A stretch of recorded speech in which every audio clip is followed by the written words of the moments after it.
Bismillahirrahmanirrahim. Assalamualaikum warahmatullahi wabarakatuh. Perkenalkan, kami dari kelompok 4 Public Speaking yang beranggotakan saya sendiri, Fariska Galuh Andira, dengan NPM 2050657. Kemudian ada Cindy Regina Priscilia dengan NPM 2050670. Lalu ada Cintawati dengan NPM 2050676. Dan yang terakhir ada Tiara Lisnawati dengan NPM 2050678. Di sini kelompok 4 akan mempresentasikan tentang komunikasi intrapersonal dan dapat mengkategorikan jenis komunikasi yang dilakukan. Untuk slide yang pertama, di sini saya akan membacakan tentang pengertian komunikasi intrapersonal.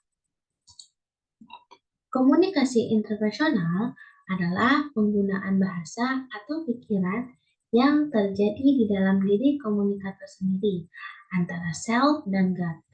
Komunikasi interpersonal ini merupakan keterlibatan internal secara aktif dari individu dalam pemrosesan simbolik dari pesan-pesan. Seorang individu menjadi pengirim sekaligus penerima pesan, memberikan umpan balik dirinya sendiri dalam proses internal yang berkelanjutan. Komunikasi interpersonal ini dapat menjadi pemicu untuk komunikasi yang lainnya. Dalam buku Transfer Understanding Human Communication tahun 1975 disebutkan bahwa komunikasi interpersonal adalah proses di mana individu menciptakan pengertian. Di lain pihak, menurut Ronald L. Upbaum dalam buku Fundamental Concept in Human Communication mendefinisikan komunikasi interpersonal sebagai komunikasi yang berlangsung dalam diri kita sendiri, yaitu meliputi kegiatan berbicara kepada diri sendiri dan kegiatan mengamati dan juga memberikan makna atau intelektual dan emosional kepada lingkungan kita, menurut Ocahayana tahun 1993. Dan untuk slide selanjutnya di sini ada tahapan proses komunikasi interpersonal, di mana komunikasi interpersonal ini menguraikan bagaimana seorang individu menerima informasi, mengolahnya, menyimpannya, dan menghasilkannya kembali, yang melalui tahap-tahap proses sensasi, asosiasi, persepsi, memori, dan berpikir. Adapun proses yang pertama, yaitu tahap proses komunikasi sensasi. Sensasi yang berasal dari kata sense berarti kemampuan yang dimiliki manusia untuk menyerap segala hal yang diinformasikan oleh panca indera. Informasi yang diserap ini disebut stimuli yang kemudian melahirkan proses sensasi. Dengan demikian, sensasi adalah proses menangkap stimuli. Dan yang kedua ada proses komunikasi persepsi. Persepsi ini adalah pengalaman tentang objek, peristiwa, atau hubungan-hubungan yang diperoleh dengan menyimpulkan informasi dan menafsirkan pesan. Secara sederhana, persepsi adalah memberikan makna pada hasil serapan panca indera. Selain dipengaruhi oleh sensasi yang merupakan hasil serapan panca indera, persepsi dipengaruhi juga oleh perhatian atau attention, harapan expectation, dan motivasi dan ingatan. Lalu yang ketiga ada proses komunikasi asosiasi, yang mana proses ini terjadi dan dapat diartikan sebagai proses menyamakan makna-makna stimulus yang datang di sensasi dengan pengalaman masa lalu. Asosiasi ini sangat berguna untuk memberikan penyempurnaan persepsi dengan pengalaman-pengalaman tiap individu yang berbeda. Maka asosiasi ini tiap orang seringkali memiliki perbedaan walaupun sensasi yang datang itu sama. Dan yang terakhir ada proses komunikasi berpikir, yang mana proses komunikasi berpikir ini dapat menstimulus berpikir kita. Kita melihat semua proses yang kita sebut di awal, yaitu sensasi, persepsi, dan memori. Berpikir juga menunjukkan berbagai kegiatan yang melibatkan penggunaan konsep dan lambang. Sebagai pengganti objek dan peristiwa menurut Paul Motion dan Mark Rosenzweig tahun 1973 halaman 410. Intinya, komunikasi interpersonal ini adalah berkomunikasi dengan diri sendiri dalam keseharian seseorang secara sadar atau tidak sadar, pada diri sendiri atau berkata dalam hati maupun dalam bentuk introspeksi diri. Berdoa kepada Tuhan adalah salah satu bentuk nyata dari komunikasi interpersonal, di mana pada saat seseorang berdoa dan meminta secara tidak sadar, orang tersebut mengajak dirinya sendiri untuk mewujudkan doa-doa tersebut dengan harapan doanya akan terkabul. Kemudian ada yang disebut dengan introspeksi diri atau bertanya pada diri sendiri tentang hal-hal yang telah dilakukan pada masa lampau. Hal-hal yang perlu dipertanyakan pada diri sendiri yang berkaitan dengan tingkah laku dan pola sikap kita pada saat berinteraksi dengan orang lain. Sebelumnya, perkenalkan, saya Cintawati dengan NPM 2050676. Di sini, saya akan menjelaskan tentang tujuan komunikasi interpersonal. Yang pertama, menemukan diri sendiri. Salah satu tujuan komunikasi interpersonal adalah menemukan personal atau pribadi. Bila kita terlibat dalam pertemuan interpersonal dengan orang lain, kita belajar banyak tentang diri kita maupun orang lain. Komunikasi interpersonal memberikan kesempatan kepada kita untuk berbicara tentang apa yang kita sukai atau mengenai diri kita. 2. Menemukan dunia luar. Banyak informasi yang kita ketahui datang dari komunikasi interpersonal. Meskipun banyak jumlah informasi yang datang kepada kita dari media massa, hal itu seringkali didiskusikan dan akhirnya dipelajari dan didalami melalui interaksi interpersonal. 3. Membentuk dan menjaga hubungan. Salah satu keinginan orang yang paling besar adalah membentuk dan memelihara hubungan dengan orang lain. 4. Berubah sikap dan tingkah laku. Banyak waktu yang kita gunakan untuk mengubah sikap dan tingkah laku orang lain dengan pertemuan interpersonal. 5. Untuk bermain dan kesenangan. Dengan melakukan komunikasi interpersonal, kita dapat memberikan keseimbangan yang penting dalam pikiran yang memerlukan rileks dari semua keseriusan di lingkungan kita.